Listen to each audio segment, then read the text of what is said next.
Alright, YouTube, so now I am going to show you how I set flavor pepper seeds. Now I notice on YouTube there is nothing that says anything about flavor peppers. So let me tell you what a flavor pepper is. This right here is a flavor pepper. It is not hot and it is not sweet. It is a savory pepper. The seeds inside of the flavor pepper are slightly hot, but the meat is not sweet like a sweet pepper. It is savory, and it's good to put in your pot, to slice up and put in your pot if you want just a tinge of spiciness, but you don't want the spiciness of a hot pepper. You could leave the seeds in, but if you don't want any type of spiciness at all, you leave the seeds out and you cook with the flesh of the flavor pepper. So this is the type of flavor pepper I have here. We call it a pimento. Flavor pepper. So I have the seeds right here, and I'm going to show you a method that's called scattering. This is all I do to grow the flavor peppers. This here is a sunflower seedling from a set of sunflowers that I planted in here before I set my seeds in this flower pot. I set seeds in this flower pot and then transfer them to the garden. So this is all I am going to do. I'm just sprinkling the seeds and distributing the seeds all over this flower pot. That's all I'm doing. And this flower pot isn't filled with soil. Well, let me just make you all know that this thing in here, this is not soil. This is actually volcanic ash from the recent explosive volcanic eruption that my island had last year, April. So I collected some of the ash in the flower pot, and the ash is very good for setting seeds in. Seeds always come in this ash.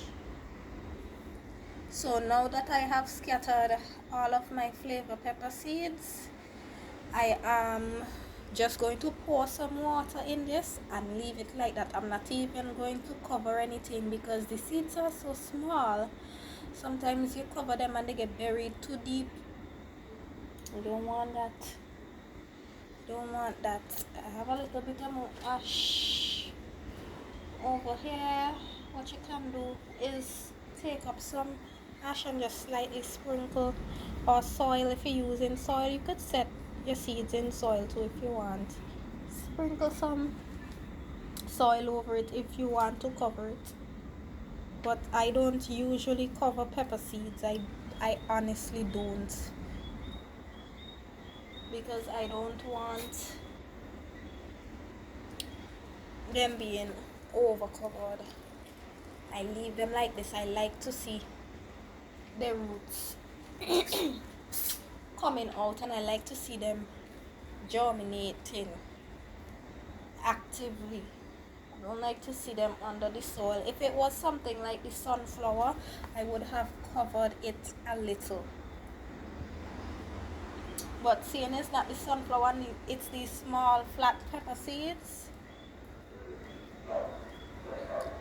I cover them like this. You see some are still exposed. I'm not going to cover anymore.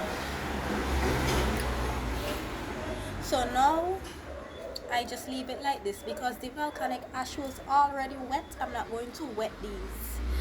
You see, rain came and flashed in the porch, so it wet the volcanic ash already. I haven't transplanted out this sunflower because I'm waiting on one of them to die, if any die at all, to transplant this into its spot. If not, I will just transplant it into the side garden. No big deal. And I do that in the morning.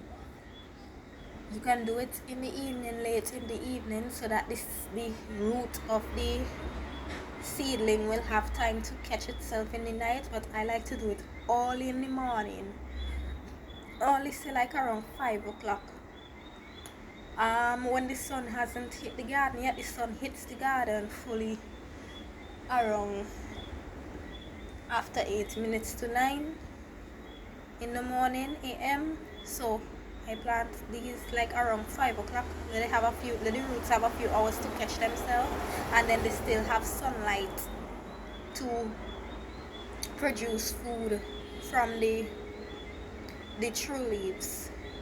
These two leaves here, these two larger leaves are cotyledon leaves. These already have food to give the plants, but these leaves here is what would be producing capturing the sunlight with the chlorophyll to produce the nutrients for the plant. These two smaller ones, not the cotyledon leaf. That's why you only transplant sunflowers after they have true leaves. Any plant really, you only transfer them when they have true leaves and not when they are in the cotyledon leaf state still. So I'm not going to wet this. It's already been wet at the bottom. I'm not going to wet it. So now tomorrow morning I will wet it. I wet this flower pot twice every day if the rain does not come. The rain comes and wet it once. Say if the rain come in the morning, I wet it in the evening. If the rain does not come in the morning, I wet it in the morning. If the rain comes in the evening, I don't wet it in the evening again. But I wet this twice a day. If the rain helps me out, then I wet accordingly. So we will see how these seeds bust up, and when they bust up I will show you. Alright.